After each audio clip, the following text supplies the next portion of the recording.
Hello dear, जय हिंद। आज की इस वीडियो में उस महान शख्स के बारे में बात करने वाले हैं जो भारत की प्रथम स्वतंत्रता की लड़ाई में भाग लिए थे और प्रथम बार, सबसे पहली बार फांसी की सजा भी पाए थे। हाँ दोस्त, मैं उस महान क्रांतिकारी की बात कर रहा हूँ जो 1857 की क्रांति में भाग लिए थे। मैं उस क्रांतिकारी की बात कर रहा हूँ जो अपनी शहादत देने वाले प्रथम व्यक्ति कहलाए थे। मैं उस व्यक्ति की बात कर रहा हूँ जो अपने आप को गोली मार लिए, फिर भी वो जीवित रह गए। फिर अंग्रेजों ने उसे फांसी दे दिया।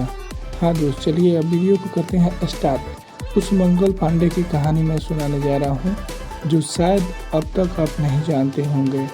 तो चलिए वीडियो को करते हैं अब स्टार्ट। अंग्रेजी शासन के विरुद्ध स्वाधीनता संग्राम का बिगुल बजाने वाले प्रथम क्रांतिकारी मंगल पांडे ब्रिटिश सेना में कार्यरत थे। ये आपको भी पता होगा। उन दिनों सैनिक छावनियों में गुलामी के विरुद्ध आग लग रही थी। अंग्रेज जानते थे कि हिंदू गाय को पवित्र मानते हैं जबकि मुसलमान सूअर से घृणा करते हैं। फिर भी वे सैनिकों को जो कारतूस देते थे उसमें गाय व सूअर की चर्बी मिली होती थी। उन्हें दागने से पहले दांत से खुलना होता था, मगर सैनिकों को यह मालूम न था कि इसमें ये अंग्रेजों ने अपना कारनामा कर दिया है।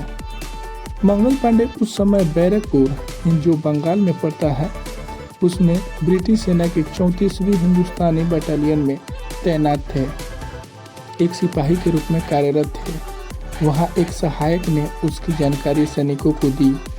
इससे सैनिकों में आक्रोश फैल गया और मंगल पांडे से रहा न गया। 29 मार्च की बात है। 1857 को उन्होंने विद्रोह कर दिया। एक भारतीय हवलदार मेजर ने सर्जेंट मेयर ह्यूरोज को यह सब बताया।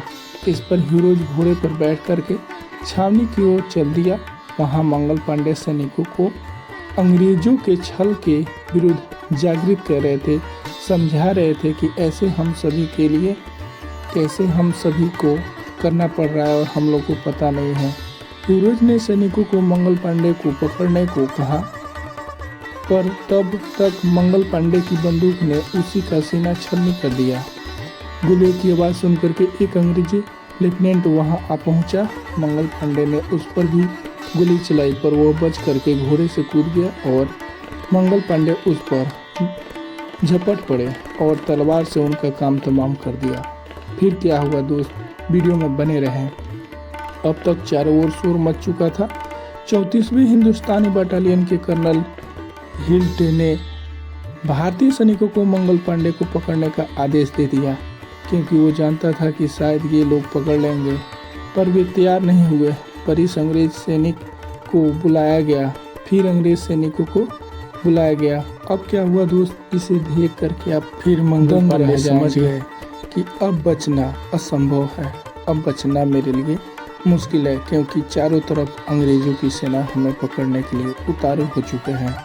अतः उसी वक्त उन्होंने सोचा कि अंग्रेजों से मैं बच सकूं, इसलिए अपने आप को गोली मार ली। दोस्ती यही समय था। वो अपने आप को गोली मार ली, पर उससे भी वो घायल मात्र हुए थे, उनकी जान नहीं गई थी। मंगल पांडे पर सैनिक न्यायालय में मुकदमा चलाया गया। उन्होंने कहा, देश को स्वतंत्र कराना अपराध है तो मैं हर दंड भुगतने को तैयार हूँ। ऐसे वीर क्रांतिकारी के लिए एक सैल्यूट तो बनता है दोस्त, एक लाइक तो बनता है। न्यायाधीश ने उन्हें फांसी की सजा दी और इसके लिए 18 अप्रैल दिन निर्धारित किया गया, पर अंग्रेजों ने देश भर में विद्रोह फैलने के डर से घायल अवस्था में ही 8 अप्रैल 1847 ईस्वी को उन्हें फांसी दे दी। दोस्त, मंगल पांडे ने क्रांतिकारी की जो मशाल जगाई, उससे आगे चल करके 1857 के स्वाधीनता संग्राम का व्यापक रूप ले लिया। और यही क्रांतिकारी पहले हुए जो अंग्रेजों की इस भारतीयों के इस लड़ाई में अंग्रेजों को एहसास दिलाया कि अब लगता है कि भारत को छोड़ना ही पड़ेगा, विवश कर दिए थे। तो दोस्त, ऐसे क्रांतिकारी के लिए एक लाइक तो बनता है दोस्त। चलिए हम फिर मिलते हैं किसी नेक्स्ट वीडियो में ऐसे ही कहानी के साथ। धन्यवाद।